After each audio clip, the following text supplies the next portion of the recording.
Çevrə həyatın dövrlüyü deməkdir. Bilirsiniz ki, çevrə müstəvi üzərində bir nöqtədən eyni məsafədə dayanan nöqtələr çoxluğunu birləşdirən fiqura deyilir.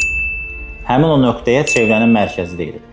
Və həmin o çevrənin mərkəzi ilə çevrə üzərindəki istənilən nöqtəni birləşdirəndə eyni parça alınır. Çünki eyni məsafədə dayanan nöqtələr çoxluğunu birləşdirmişdir.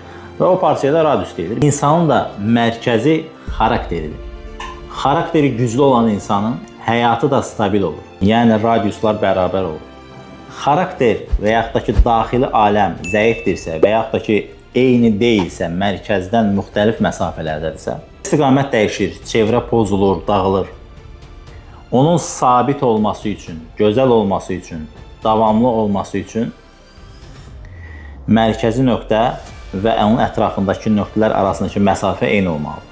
Ona görə daxili aləminizdə həyatınızın, özünüzün mərkəzində nə varsa onu əvvəlcə müəyyənləşdirin və onu gücləndirməyə çalışın.